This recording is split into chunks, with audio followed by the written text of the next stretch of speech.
up in a town called Mattapoisett with a family of 5. Grew up in Dorchester. I was very proud of my high school education at Boston Latin, oldest public school in the nation. My dad was a plasterer, my mom was a nurse.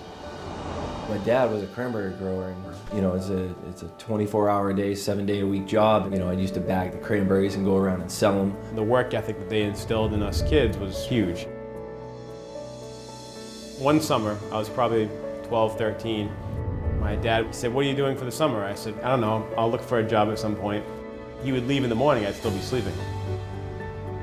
So one morning, a couple weeks later, he woke me up 5:30, hot summer day, and said, "Let's go in the truck, I got a job for you." He brings me down to a hayfield, drops me off with a crew, and literally baled hay all day long, no breaks, till about 6 or 7 o'clock at night. So he picked me up, he said, "How'd you do?" I had blisters all over my hand. And let's just put it this way, the next day I found a job. I always think back on that day and how hard it was. Built a lot of character, integrity, and still stays with me today. Be honest, be respectful, and work hard. He wore that on his sleeve. So what I got from that was I had to do the same, and that's why myself and these 2 guys have built this business and really worked hard, because we want to provide for our families the same way I think their families and my family provided for me. That provides inflation, tax benefits. Understands the distribution stage of retirement. It may be different than the accumulation. Social Security, Medicare, Medicaid, whatever it may be, understanding those as well as you can is so critical. When you're going into your retirement years, it's a whole new ballgame. I mean, really, it's like different rules apply. And they often talk in terms of accumulation versus distribution, and those are obviously the industry terms. But getting beyond the vocabulary, it's dramatically different because of the fact that you cannot make a mistake. Because if you make a mistake, or if a mistake is made on your behalf, then your lifestyle suffers. And that's not when you have the time, the capability, the mentality to rewrite everything.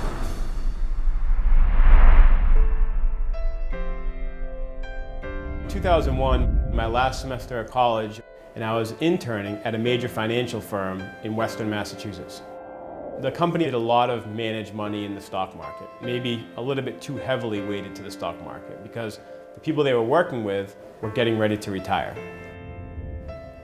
During my internship, the unfortunate events of 9/11 happened, and as devastating as everyone remembers, there was a lot of people that lost their lives, a lot of family members that lives have been changed forever. After a couple weeks and months and the dust settled, a lot of people didn't realize the ripple effect, because the stock market crashed. People that were planning on retiring in the next year or so, all of a sudden had their net worths chopped almost in half in some cases, or a huge loss going forward, and their financial landscape is devastating, and I couldn't do that with my clients. What we do is we work on behalf of the client. We're independent. There's 3 of us working on your behalf, plus a great staff that's basically trying to take your assets and make sure it does exactly what you want. We're not here just managing your money, we're here as part of your lives as well. We're here for the rest of your life. You need something where you're rock.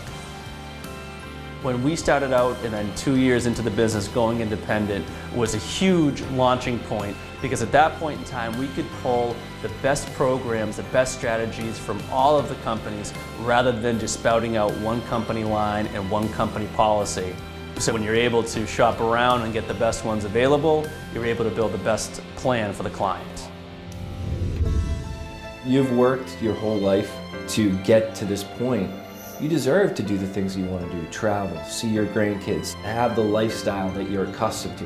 People have spent all of their lives working very, very hard to amass a portfolio, amass assets, and all I want to do is be able to preserve that for the next generation, for retirement, for travel. But then, unfortunately, there are other times I have to sit down with somebody and literally be the messenger to tell them that whatever retirement they may have had in mind isn't going to be that way. And that's what retirement should not be. Retirement should not be having to make sacrifices. You sacrifice your entire life. At this point in time, retirement should be exactly what you want it to be, not what it has to be. That is what they have to live on. What we have in common is respect, trust. We all have the same goals: to provide a safe place for people to come, sit down, have a conversation, and know that they're getting honest advice. Whether the client ends up investing with us or not, they know that they've had a meaningful conversation with someone that has an idea of what it is that they're doing, and they can leave here with that education, or they can come on board as clients. Because when it comes down to it, it's not always about the numbers. He found out he had cancer. He had a few months to live. And I'm sure Keith remembers this. The one thing he said to us is, you're doing a great job with us so far, but I really need you guys to take care of my wife. We want to provide something over and above our financial services to make this more of a family atmosphere. Because if anything, we're hardy New Englanders. And we have those same values too. All of our kids are very important to us, and that's why we chose to build a business to be able to go see and enjoy them grow and prosper. The lessons I try to relay to my family: faith first and foremost. I also want to make sure how I conduct myself, how I run my business, the integrity I have is going to make my parents proud. I think a lot of where I've come from and what I've become is due to my parents. And I think that's why this business and why we're able to help our clients in such a successful manner. Myself, Matthew, Keith, we're all from this area. We're all part of the community. We're working with people that we know that are putting all their trust into us, and we take that very seriously. This is who we are. This is our livelihood. We're talking about your family, your retirement portfolio that you've worked your whole life to build. We are here for the rest of your lives, and we want to be honest, be respectful, and work hard.